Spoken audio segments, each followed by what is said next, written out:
दिनांक 31 अक्टूबर 8वीं कक्षा मैथ्स। आइए शुरू करते हैं 9वां चैप्टर छूट और कमीशन। तो 9वें चैप्टर में आते हैं सबसे पहले 9.1 में, जहां पर पहले सवाल में अंकित मूल्य दिया है 1700 रुपये। अंकित मूल्य का मतलब होता है MRP। जैसे किसी चीज़ में MRP प्रिंटेड होता है ना, प्रिंटेड प्राइस, जिस पर कोई भी चीज़ हम खरीदते हैं तो उस पर जो छपी हुई कीमत होती है उसे अंकित मूल्य कहते हैं, जिसे हम MRP कहते हैं आम बोलचाल भाषा में।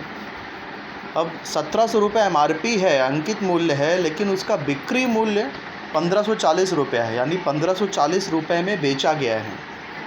उसकी कीमत 1700 रुपये है, लेकिन बेचा कितना गया है? 1540 रुपये में। यानी यहाँ पर कुछ डिस्काउंट है, छूट है। वो छूट कितनी है वो हमें ज्ञात करना है। तो कैसे ज्ञात करेंगे? उसके अंकित मूल्य में से विक्रय मूल्य को माइनस कर दो। देखिए बहुत ही आसान है। जो सबसे बड़ा अमाउंट है उसमें से छोटे अमाउंट को माइनस कर दो। 1700 बड़ा अमाउंट है, 1540 छोटा अमाउंट है, दोनों को माइनस कर दो, छूट मिल जाएगी। और इसको करने का तरीका क्या है आइए देखते हैं। यहाँ पर सबसे पहले तो सवाल में अंकित मूल्य 1700 रुपये है, बिक्री मूल्य 1540 रुपया है। ये आप अच्छी तरह से इसको लिख दीजिए जो सवाल में दिया गया है। और छूट हमें ज्ञात करना है। तो छूट कैसे निकालते हैं? अंकित मूल्य माइनस बिक्री मूल्य। अंकित मूल्य 1700 है, बिक्री मूल्य 1540 है, माइनस कर देंगे 160 रुपये आ गया, यानी कि यहाँ पर छूट 160 रुपये है। चलते हैं दूसरे सवाल पर। यहाँ अंकित मूल्य 990 रुपये है, प्रतिशत छूट 10 रुपये है, तो विक्रय मूल्य ज्ञात कीजिए।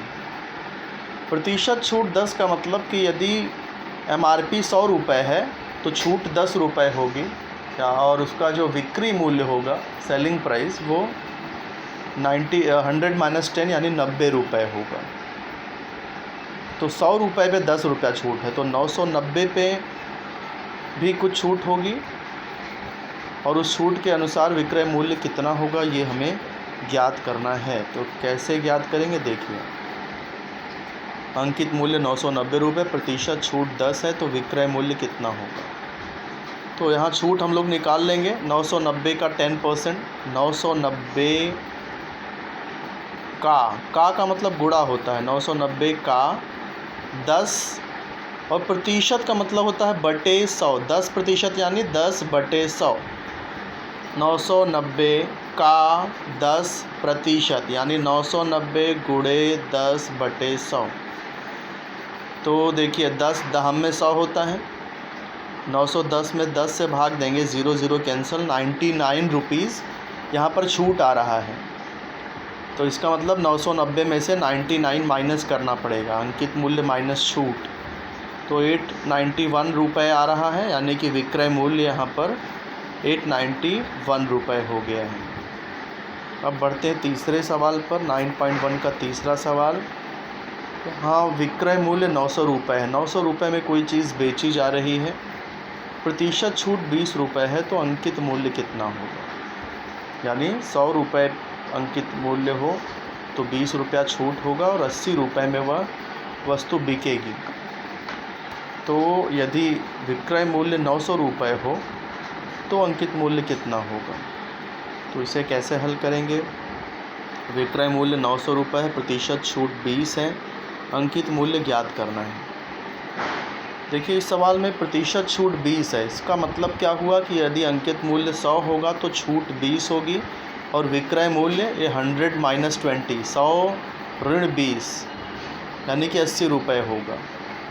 अब सवाल में विक्रय मूल्य 900 दिया है और हमें अंकित मूल्य ज्ञात करना है। तो विक्रय मूल्य 900, अंकित मूल्य को हम x मान लेंगे। अब यहाँ पर तिर्यक गुणा यदि हम करें, देखिए ये अंकित मूल्य और विक्रय मूल्य, यहाँ छूट को कॉलम में मैंने डैश कर दिया है क्योंकि हमें अंकित मूल्य ही ज्ञात करना है। तिर्यक गुणा करेंगे 80x हो जाएगा, और ये 100 गुणे 900। 80 को राइट साइड में शिफ्ट करेंगे, भाग हो जाएगा, 0 0 कैंसिल। 900 गुणे 10 करेंगे 9000 भागे 8, और 9000 में 8 से भाग देंगे, आंसर आएगा 1125, यानी कि अंकित मूल्य 1125 रुपये होगा यहाँ पर। चौथे सवाल की तरफ बढ़ते हैं। चौथा सवाल क्या है, आइए देखते हैं किताब में।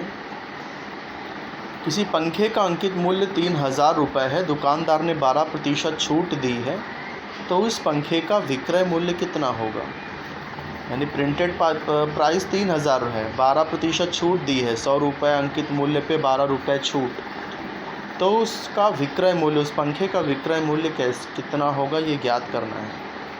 देखिए चौथा सवाल, पंखे का अंकित मूल्य 3000 रुपये दिया है, प्रतिशत छूट 12 दिया है, छूट ज्ञात करना है, फिर विक्रय मूल्य ज्ञात करना है। तो फिर से उसी तरह से कॉलम बना लेंगे। यहाँ प्रतिशत छूट 12 है, इसका मतलब अंकित मूल्य यदि 100 है तो छूट 12 होगा और विक्रय मूल्य 100 - 12 यानी कि 88 रुपीज़ होगा। अब सवाल में दिया है कि अंकित मूल्य 3000 रुपये हो तो विक्रय मूल्य कितना होगा और छूट कितना होगा। तो यहाँ विक्रय मूल्य या छूट दोनों में से किसी एक को x मान लीजिए। मैंने यहाँ विक्रय मूल्य को x मान लिया है। अब हमेशा की तरह 100 और x तिर्यक गुणा कर देंगे तो ये 100x हो जाएगा और ये 3000 × 88 हो गया। 0 0 यहाँ कैंसिल हो जाएगा। 30 × 88 करेंगे 2640 आ गया, यानी यहाँ विक्रय मूल्य जो है वो 2640 हो जाएगा। अब यहाँ छूट भी पूछा है तो छूट कैसे करेंगे, 3000 में से 2640 को माइनस कर देंगे तो छूट मिल जाएगा। तो 3000 में से 2640 यदि करें तो ये 360 रुपये यहाँ पर मिलेगा। तो छूट यहाँ 360 रुपये और विक्रय मूल्य 2640 रुपये। पाँचवा सवाल इस वर्ष यहाँ रिड्यूस कर दिया गया है, यानी परीक्षा में नहीं पूछा जाएगा। तो आइए बढ़ते हैं छठवें सवाल की तरफ। छठवां सवाल कैसे है, किसी दुकानदार द्वारा एक टीवी सेट पर 11% छूट देने पर वह सेट ग्राहक को 22,250 रुपये में मिलता है, यानी ये विक्रय मूल्य है 22,250। 11% ये प्रतिशत छूट है। हमें टीवी का अंकित मूल्य ज्ञात करना है। तो जैसे हम कर रहे थे, सबसे पहले जानकारी लिख दीजिए। सवाल में जो दी गई जानकारी है, टीवी सेट पर 11% छूट, विक्रय मूल्य 22,250 रुपये, टीवी सेट का अंकित मूल्य ज्ञात करना है। तो देखिए 11% छूट का मतलब अंकित मूल्य यदि 100 हो तो छूट 11 होगी और विक्रय मूल्य 100 - 11 यानी 89 होगा। अब हमें यहाँ अंकित मूल्य ज्ञात करना है तो अंकित मूल्य को x मान लिया। विक्रय मूल्य 22,250 है, विक्रय मूल्य 22,250 यहाँ लिख दिया। हमेशा की तरह तिर्यक गुणा x × 89 यानी 89x और ये 22,250 × 100। 89 को राइट साइड में शिफ्ट करेंगे, भाग हो जाएगा और ये यदि भाग किया जाए तो ये 25,000 आंसर आएगा। इसलिए उस टीवी सेट का जो अंकित मूल्य है वो 25,000 रुपये होगा। सातवां सवाल फिर से इस वर्ष रिड्यूस कर दिया गया है, यानी सातवां सवाल परीक्षा में नहीं पूछा जाएगा तो इसे करने की आवश्यकता नहीं है। यदि आप अपने प्रैक्टिस के लिए चाहें तो कर सकते हैं। तो बढ़ते हैं आठवें सवाल की तरफ। आठवां सवाल यहाँ पर क्या है कि दुकानदार ने एक वस्तु को एक निश्चित मूल्य पर बेचने का निश्चय किया और उसका मूल्य जो है, वो जो MRP है, वो निश्चित जो मूल्य था उससे 25% अधिक अंकित कर दिया। यानी कि उसने 100 रुपये पर बेचने का निश्चय किया तो MRP उसने 25% अधिक लगा दिया, यानी 125 रुपये MRP लग गया। लेकिन वस्तु बेचते समय उसने 20% का छूट भी दे दिया है।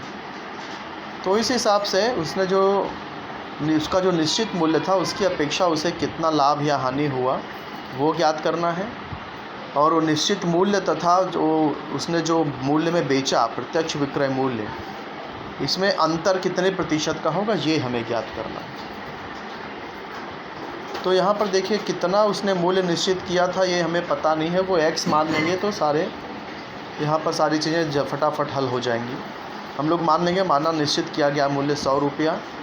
अब अंकित मूल्य क्या है, वो जो मूल्य निश्चित किया था उससे 25% ज़्यादा लगा दिया, तो ये अंकित मूल्य 125 रुपया। अब बेचते समय क्या किया उसने, अंकित मूल्य में 20% का छूट दे दिया, यानी 125 अंकित मूल्य था उसमें -125 का 20% माइनस कर दिया। तो 125 का 20% 125 का यानी कि गुणा होता है और 20% यानी 20/100 होता है। तो 20/100 करेंगे तो 20 पंचे 100 5 और 125 में 5 से भाग देंगे 25 हो जाएगा, ये आ जाएगा 100। तो यहाँ विक्रय मूल्य देखिए 100 है और जो मूल्य निश्चित किया गया था वो भी 100 ही था। तो इसलिए निश्चित जो मूल्य है, निश्चित किया गया मूल्य और विक्रय मूल्य बराबर हैं। तो इसलिए निश्चित मूल्य की अपेक्षा यहाँ पर ना लाभ हुआ है ना हानि हुआ है। सवाल में पूछा था ना कि निश्चित मूल्य की अपेक्षा कितना लाभ या हानि हुआ है। तो यहाँ निश्चित मूल्य और विक्रय मूल्य दोनों बराबर है, इसलिए उसे ना लाभ हुआ है ना हानि हुआ है। फिर अंतर कितने प्रतिशत का है निश्चित किए गए मूल्य में और विक्रय मूल्य में? तो यहाँ कोई अंतर नहीं है, दोनों बराबर ही आ रहा है, इसलिए यहाँ 0% का अंतर है। तो आइए अब शुरू करते हैं अगला प्रश्न संग्रह 9.2। 9.2 का पहला सवाल एक कृति के टाइप का है। कृति का सवाल पूछा जाता है अक्सर। जॉन ने एक प्रकाशक की 4500 रुपये की पुस्तकें बेची और उसके लिए उसे 15% कमीशन प्राप्त हुआ। तो जॉन को प्राप्त कुल कमीशन कितना है, यह ज्ञात करने के लिए चौखटों में उचित संख्या लिखनी है। देखिए पुस्तकों का विक्रय मूल्य, तो यहाँ देखिए 4500 रुपये में पुस्तकें बेची हैं तो विक्रय मूल्य 4500 रुपये आ गया। कमीशन की दर यहाँ पर देखिए, यहाँ पर दिया है 15% कमीशन, तो 15% कमीशन है यानी कमीशन की दर यहाँ 15%। प्राप्त कमीशन देखिए 4500 रुपया में बुक बेची गई है तो 45 और यहाँ दर 15 है, तो ये कमीशन कितना मिलेगा, 4500 का 15% मिलेगा। तो 4500 का मतलब होता है गुणा 15% यानी 15/100। तो इस तरह से भरेंगे। अब यहाँ पर देखिए ये क्या होगा, 100 में 2 ज़ीरो है और 4500 में भी 2 ज़ीरो है। तो ये 100 का 2 ज़ीरो 4500 का 2 ज़ीरो कट जाएगा, 45 × 15 करेंगे तो 675 रुपये आएगा, इसलिए कमीशन 675 रुपये। तो ये 9.2 हो गया। 9.2 का पहला सवाल हो गया। अब बढ़ते हैं 9.2 में दूसरे सवाल की तरफ। 9.2 का दूसरा सवाल देखिए, रफ़ीक ने 4% दलाली देकर दलाल के माध्यम से 15,000 रुपयों के फूलों की बिक्री की। तो दलाली ज्ञात करना है और रफ़ीक को प्राप्त होने वाली राशि ज्ञात करनी है। तो रफ़ीक ने 15,000 रुपये का फूल बेचा है लेकिन दलाल की मदद से बेचा है। यहाँ दलाली 4% है और विक्रय मूल्य 15,000 है। तो कैसे करेंगे, देखिए दलाली की दर 4% है, विक्रय मूल्य 15,000 रुपये है।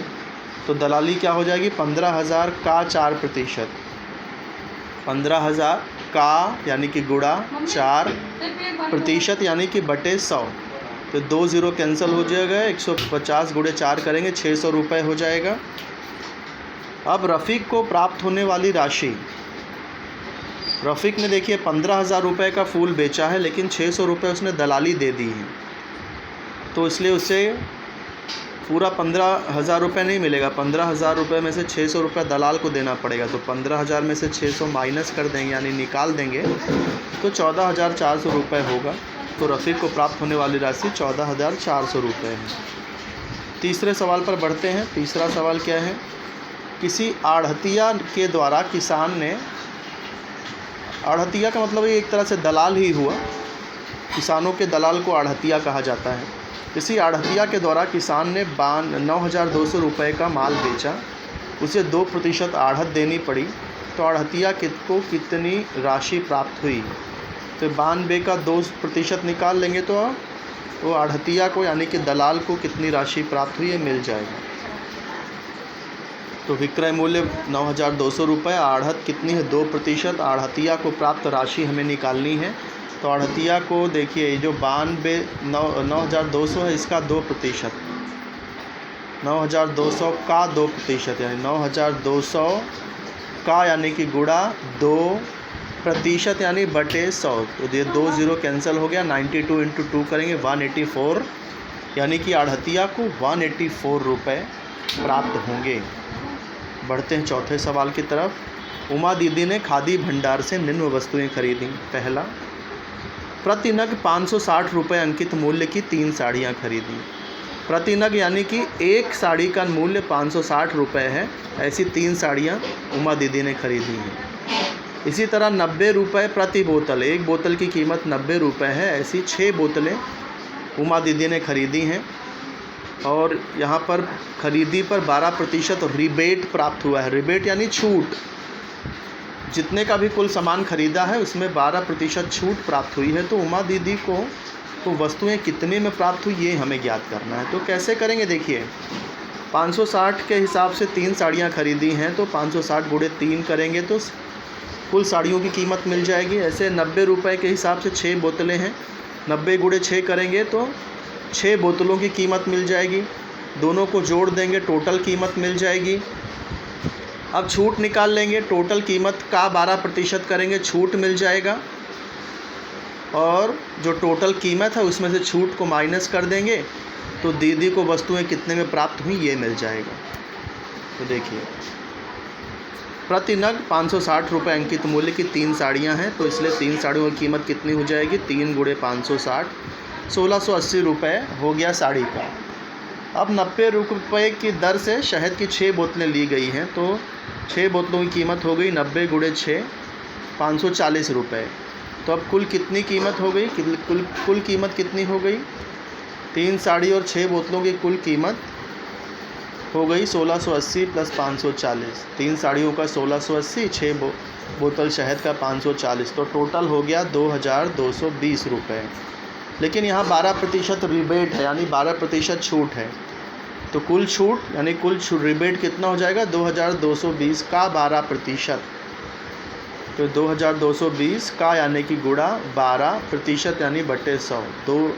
1 0 से 1 0 कट जाएगा, 222 गुणे 12 करके 10 से भाग देने का अर्थ है कि एक अंक के पीछे दशमलव लगा देना। तो यहाँ छूट हो गया 266.4 रुपये। अब कुल कीमत कितनी देनी पड़ेगी, टोटल हो रहा था 2220, लेकिन 266.4 रुपये छूट है, तो ये माइनस कर देंगे तो आ जाएगा 1953.6 रुपये। तो इसलिए उमा दीदी को वस्तुएं 1953.6 रुपये में प्राप्त हुई हैं। अब आखिरी सवाल है, 5वां सवाल, ये भी कृति की तरह है, तो मैंने यहीं पर सॉल्व कर दिया है इसे। दी गई जानकारी के आधार पर चौखट को पूर्ण करना है।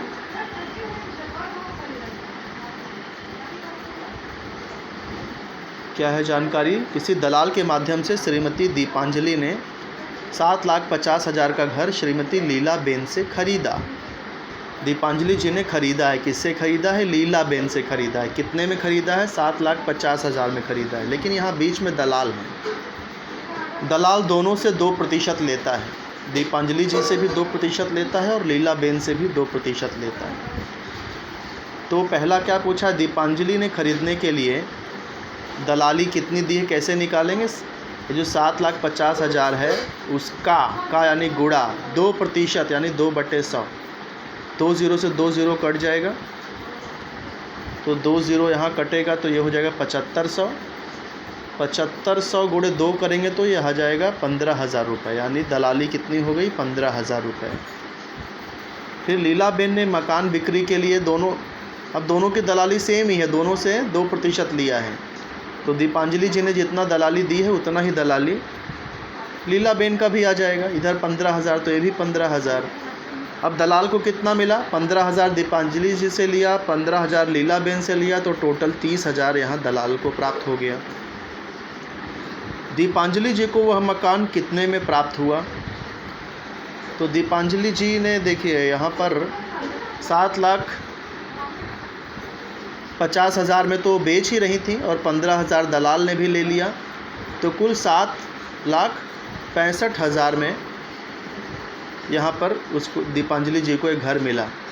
7,50,000 का तो घर ही खरीदा था उन्होंने और 15,000 दलाल ने भी ले लिया, तो टोटल करेंगे तो 7,65,000 में वो घर दीपांजलि जी को मिला। लीला बेन को मकान बेचकर कितने रुपए प्राप्त होंगे, देखिए उन्होंने मकान की कीमत 7,50,000 लगाई थी, लेकिन दलाल ने उसमें 15,000 रुपये ले लिया, यानी कम हो गए 15,000, माइनस कर दिया। तो इसलिए यहाँ पर लीलाबेन को मकान बेचकर 7,35,000 रुपये प्राप्त हुए। तो ये 9वां चैप्टर भी यहाँ पर समाप्त होता है। इसको अच्छी तरह से समझिए, फिर अपने मन से करिए। कहीं पर कोई चीज़ ना समझ में आ रही हो तो आप मुझसे कमेंट बॉक्स में या डायरेक्ट संपर्क करके पूछ सकते हैं। धन्यवाद।